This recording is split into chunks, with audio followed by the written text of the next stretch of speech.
Alors, mes chers frères et sœurs dans le Seigneur, c'est le révérend Jacques Dinabanza, juste pour prêcher la bonne nouvelle de l'Évangile.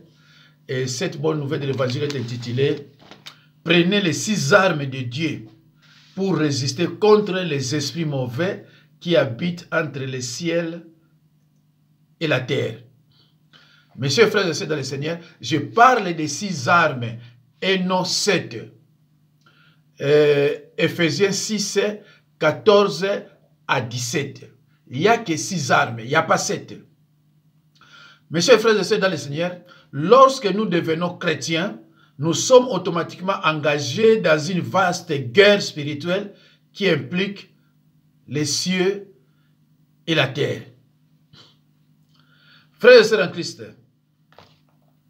nous ne pouvons pas chasser les démons si nous ne prenons pas les 6 armes spirituelles du combat.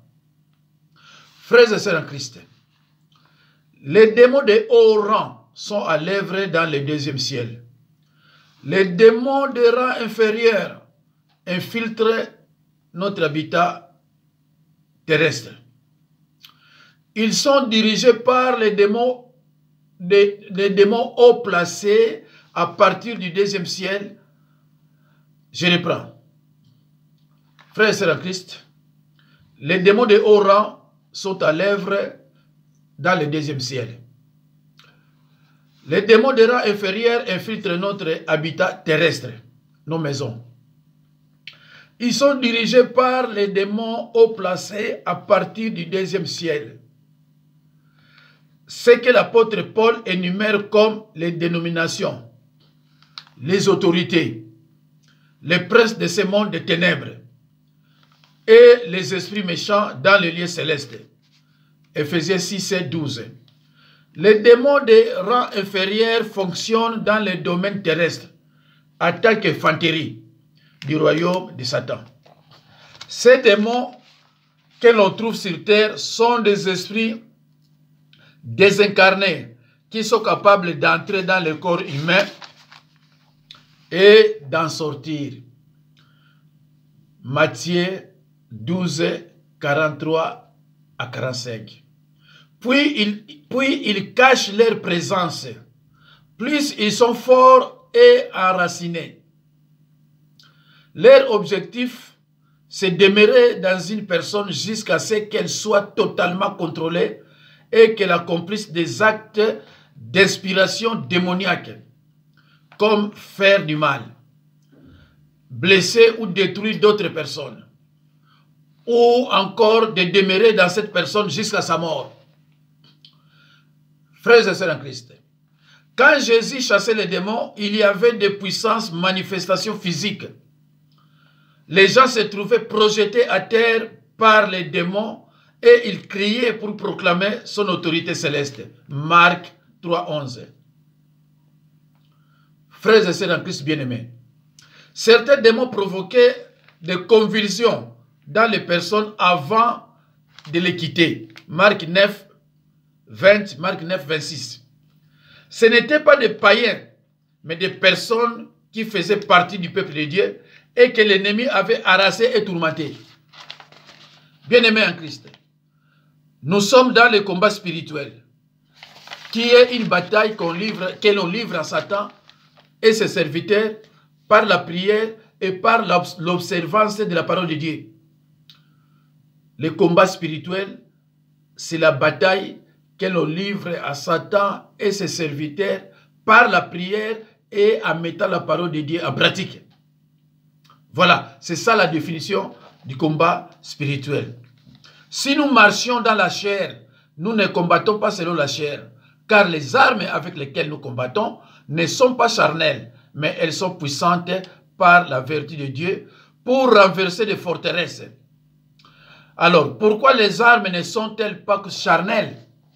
Parce qu'il s'agit d'un combat spirituel. Dieu ne peut pas nous donner des armes physiques pour un combat spirituel. Il nous donne des armes spirituelles. Frères et sœurs en Christ, quand l'apôtre Paul a écrit sa lettre, quand l'apôtre Paul a écrit cette épître à l'église d'Éphèse, il était prisonnier à Rome vers 60. il y avait beaucoup de soldats romains autour de lui. Dans les passages que nous venons de lire, nous voyons que Paul s'est bien servi de l'image du soldat et de son équipement. C'est pourquoi prenez toutes les armes de Dieu afin de pouvoir résister dans les mauvais jours et tenir ferme après avoir tout surmonté. Alors, mes chers frères et sœurs dans le Seigneur, voici les 6 armes spirituelles du chrétien. Ephésiens 6, 14 à 17. Alors, les 6 armes du chrétien sont divisées en 2 parties. Première partie, les 3 armes de Dieu qui s'adressent à notre façon de vivre. 1. Les 3 armes de Dieu qui s'adressent à notre façon de vivre. A. Bon, j'ai dit, les sont divisés en 2, je mets grand A. Grand A, alors 1. Première arme, la vérité pour se dire. Ephésiens 6, 14a. Utiliser la ceinture de vérité demande que nous renoncions à toute forme de malhonnêteté et de compromis. Si nous ne les maintenons pas hors de notre chemin, ces choses empêcheront notre progrès spirituel. Soyons fidèles à la vérité de la parole. C'est une condition essentielle pour une croissance spirituelle correcte. Par-dessus tout, nous devons être complètement honnêtes dans nos rapports avec Dieu lui-même. C'est une condition pour recevoir des révélations spirituelles. Un croyant né de nouveau doit toujours dire la vérité lorsqu'il ouvre la bouche. Il doit se taire lorsqu'il n'est pas nécessaire de parler. Mes chers frères et sœurs dans le Seigneur, un croyant né de nouveau doit toujours dire la vérité lorsqu'il ouvre la bouche. Il doit se taire lorsqu'il n'est pas nécessaire de parler. Un croyant né de nouveau. Par définition, un croyant, c'est né de nouveau. Un élu de Dieu. Un enfant de Dieu. Le diable étant le père du mensonge, se réjouira lorsqu'il réalisera que tu utilises le mensonge. Il sera très content. Très, très content. Mes chers frères et sœurs dans le Seigneur, un croyant né de nouveau doit toujours dire la vérité lorsqu'il ouvre sa bouche. Il doit se taire lorsqu'il n'est pas nécessaire de parler. Le diable étant le père du mensonge sera très content lorsqu'il réalisera que toi, tu utilises le mensonge. Le mensonge, c'est pour les enfants de Dieu, ce n'est pas pour les enfants de Dieu, ce n'est pas pour les élus de Dieu, ce n'est pas pour les croyants nés de nouveau, ce n'est pas pour les croyants, les chrétiens. Je suis clair. Tout mensonge, toute hypocrisie, toute impureté, toute jalousie, tout autre désir de la chair ne pourront jamais te donner la victoire sur le diable, car ce dernier est le père du mensonge. Mais, si tu lui opposes la vérité, il ne résistera pas. Il est préférable, mes chers frères et sœurs dans le Seigneur, de demeurer ferme et seul dans la vérité que d'être dans l'erreur avec une multitude. Il est préférable d'être haï pour avoir dit la vérité que d'être aimé pour avoir dit un mensonge. Mais, amen. Deuxième arme. Ephésiens 6, 14b. Revêtez la cuirasse de la justice. Mes chers frères et sœurs, la cuirasse de la justice protège le cœur. Je renonce à ma propre justice et je règle mes actions selon sa justice. À lui la vengeance. Mes chers frères et sœurs, nous parlons de la deuxième arme du chrétien. Un chrétien, dès qu'il accepte Jésus comme Seigneur et Sauveur, il renonce à sa propre justice. Il met sa propre justice de côté. Lorsque la Bible dit qu'il faut pardonner, il faut pardonner. Tout ce que Jésus-Christ faisait, il le faisait selon il est écrit. C'est ce que toi aussi tu es obligé de faire. Donc, dès que tu acceptes Jésus-Christ comme Seigneur et Sauveur, tu renonces à ta propre justice. Tu mets en pratique ce qui est écrit dans la Bible. Troisième arme, les chaussures de la préparation de l'évangile de la paix. Éphésiens 6, 15. Les légionnaires romains étaient équipés de solides sandales, ce qui leur permettait d'être très mobiles. Ils pouvaient faire de longues marches forcées aux pieds levés. C'est ainsi un évangile de paix. Nous ne pouvons le communiquer de façon efficace que si nous avons une paix réelle dans nos propres cœurs, une paix qui ne répand pas de nos circonstances extérieures. On peut prêcher la parole seulement lorsque tu as une paix intérieure. Ayez du zèle et non de la paresse. Soyez fervents d'esprit. Servez le Seigneur. Mes chers frères et sœurs,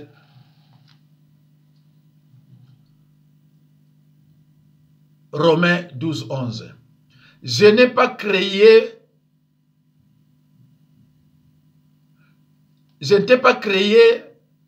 pour imiter les renards. J'étais créé pour imiter les tigres. Agis. Si tu n'as pas les jambes cassées, je m'occupe de ceux qui ont besoin. Va nourrir ceux qui ont les pattes cassées. Va leur prêcher la parole.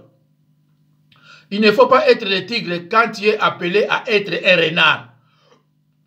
Il ne faut pas être le renard quand tu es appelé à être un tigre. Trouve ta place. Trouve ta place. Ayez du zèle. Que nous soyons des porteurs de bonnes nouvelles. Nous devons apporter une bonne nouvelle aux gens. Être des consolateurs. Alors, j'ai tout dit sur les trois armes, les trois premières armes. J'ai tout dit. Maintenant, le point B. Voici les trois dernières armes de Dieu qui s'adressent à notre façon de penser. B. Voici les trois dernières armes de Dieu qui s'adressent à notre façon de penser. Quatrième arme, le bouclier de la foi. Éphésiens 6 et 16. Il sert à quoi le bouclier de la foi? À éteindre les traits enflammés de l'ennemi. Ça se répand. L'ennemi aime détruire. Il utilise des traits enflammés. Les boucliers dans l'état des Romains étaient en cuir et afin qu'il soit efficace, il fallait qu'il soit oint d'huile. Les soldats l'imbibaient d'huile. Le fait qu'il était huilé éteignait les traits de la flèche enflammée. Quand il y a l'onction du Saint-Esprit, tu éteins les traits enflammés de l'ennemi. Quand tu n'as pas l'onction du Saint-Esprit, tu deviens sec et tu brilles rapidement. Il y a ceux qui ont des petits boucliers et difficile d'éteindre les traits ou les flèches enflammées car tu as peu de temps de lire la parole de Dieu. Mes chers frères et sœurs dans le Seigneur, si tu veux avoir un gros bouclier, lis dans Romains 10, 17. La foi vient de ce qu'on attend. Et ce qu'on attend vient de la parole de Dieu. Frères et sœurs en Christ, les traits enflammés sont des voix accusatrices venant de la bouche d'autrui ou sous forme de pensées auto-accusatrices. je refuse les paroles que tu viens de prononcer contre moi. J'annule leur effet dans le nom de Jésus-Christ. Notre bouclier de la foi doit également être complet dans toutes ses dimensions. Il doit couvrir notre personnalité tout entière. Esprit, âme et corps. La foi ne regarde pas au passé, mais à l'avenir. Dans les combats spirituels, la foi permet de maintenir la pression sur le diable, de persévérer dans les combats et de résister aux contre-attaques. La foi nous permet de surmonter toutes sortes d'obstacles et nous protéger contre l'esprit de défaite et de découragement. Mes chers frères et sœurs dans le Seigneur, je trouve juste que tout ce que j'affirme soit examiné à la lumière des Écritures et qu'il puisse donc être contesté si je me trompe. Cinquième arme que Dieu a mis à notre disposition pour résister au combat. Les casques du salut. Ephésiens 6, 17a. Tout comme la cuirasse protège notre cœur, les casques protègent nos pensées, surtout la tête. La vie de nos pensées. Tout comme la cuirasse protège notre cœur, les casques protègent nos pensées, c'est-à-dire la tête, la vie de nos pensées. Elles sont les domaines dans lesquels les chrétiens sont attaqués le plus souvent. À l'intérieur de nos pensées, il y a souvent une bataille constante. Satan cherche à injecter des pensées qui nous dérangeront ou nous distrairont ou encore qui nous rendront d'une façon ou d'une autre inefficaces dans notre guerre contre lui.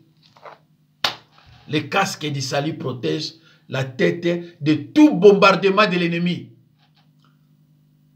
Il te lance les flèches invisibles et ça rebondit et ça fait un aller-retour. Ah, après, l'ennemi t'appelle sorcier. Parce qu'il s'étonne, il dit, mais comment? Je lui ai attaqué et ça rebondit. Et ça me revient. Donc c'est un sorcier ou bien magicien. Alors mes chers frères et sœurs, pour avoir le casque du salut, il faut avoir la parole de Dieu comme fondement dans ta vie. Pour avoir le casque du salut, il faut avoir la parole de Dieu comme fondement dans votre vie. C'est pour cela, mes chers frères et sœurs dans le Seigneur, Jésus-Christ disait toujours, ceux qui sont mes frères et sœurs, ce sont ceux qui écoutent la parole de Dieu et qui la mettent en pratique. Alors, mes chers frères et sœurs,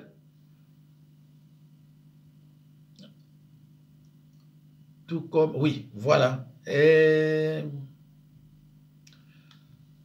Sixième arme que Dieu a mis à notre disposition pour résister dans les combats spirituels, c'est l'épée de l'esprit. Ephésiens 17b. Mes chers frères et sœurs dans le Seigneur, l'épée que Paul aurait eu en tête était l'épée courte d'un soldat romain, utilisée pour les combats rapprochés. Une arme offensive et défensive à la fois, qui permet dans un combat spirituel d'avancer tout en se défendant. Frères et sœurs, bien-aimés en Christ, nous pouvons avoir des dons, mais la parole de Dieu demeure seule fiable, à partir de laquelle toute offensive contre les diables peut être lancée. Mes chers frères et sœurs, nous pouvons avoir n'importe quel don, mais sans la parole, tout est nul. Ayons toujours en mémoire que c'est par la parole que Christ a résisté à la tentation du diable. Ayons toujours, mes chers amis, mes chers frères et sœurs en Christ, en mémoire que c'est par la parole de Dieu que Christ a résisté à la tentation du diable. Et si cette parole habite abondamment en nous, dégagerons une plus grande puissance contre les forces les plus redoutables de l'ennemi. Matthieu 4, 1 à 11. Cette épée est principalement une arme d'attaque, même si on peut aussi l'utiliser pour la défense. Ce n'est pas la Bible qui se trouve sur notre étagère ou même sur notre table qui est efficace. C'est quand nous mettons les versets dans notre bouche et que nous les proclamons avec hardiesse qu'elle devient l'épée aiguisée à double tranchant. Remarquez également que c'est l'épée du Saint-Esprit.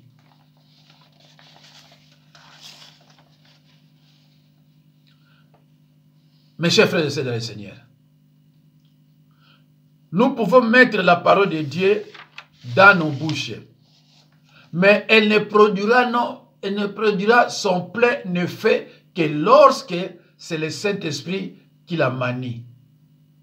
Jésus-Christ nous donne le modèle parfait de la façon d'utiliser cette épée lors de sa rencontre avec Satan pendant la tentation dans le désert.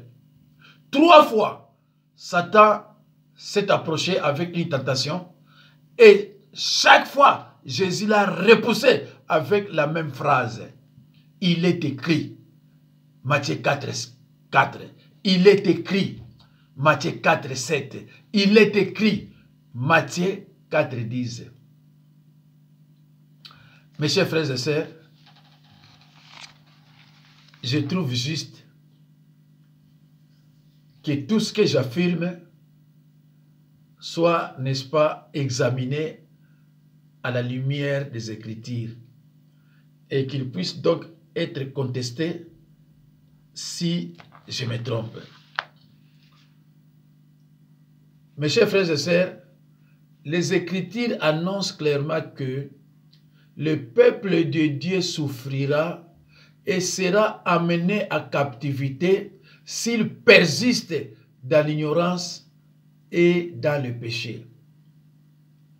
Le prophète Osée a dit, « Mon peuple est détruit parce qu'il lui manque la connaissance. » Frères et sœurs en Christ, ce verset biblique ne dit pas que mon peuple est détruit à cause des sorciers, à cause des satanistes ou à cause de ma famille, mais uniquement par manque de connaissance.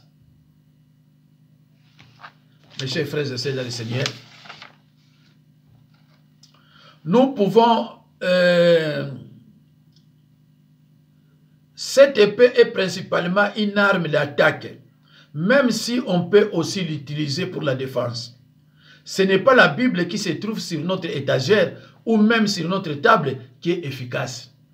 C'est quand nous mettons les versets dans notre bouche et que nous les proclamons avec hardiesse qu'elle devient l'épée aiguisée à double tranchant. Remarquez également que c'est l'épée du Saint-Esprit. Nous pouvons mettre la parole de Dieu dans nos bouches, mais elle ne produira son plein effet que lorsque c'est le Saint-Esprit qui la manie.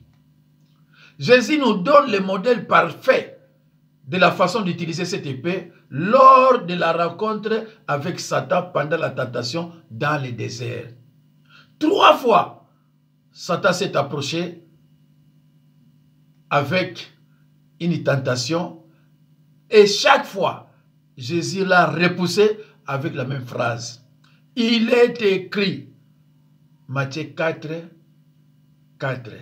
Il est écrit, Matthieu 4, 7. Il est écrit, Matthieu 4, 10. Prenez vos Bibles et lisez chez vous à la maison. Mes chers frères et sœurs dans le Seigneur, c'est par l'obéissance que l'accès du royaume de Dieu est possible. C'est par l'obéissance à la parole de Dieu que l'accès au royaume de Dieu est possible. L'obéissance fait souffrir l'homme animal, mais libère l'homme spirituel. Mes chers frères et sœurs, retenez que Satan est tenu légalement d'obéir à la parole de Dieu. Satan est tenu légalement d'obéir à la parole de Dieu. Il n'est soumis qu'à la parole de Dieu. C'est décrété dans le domaine spirituel. Satan n'obéit pas à ta parole, mais à la parole de Dieu. Mes chers frères et sœurs, je reprends.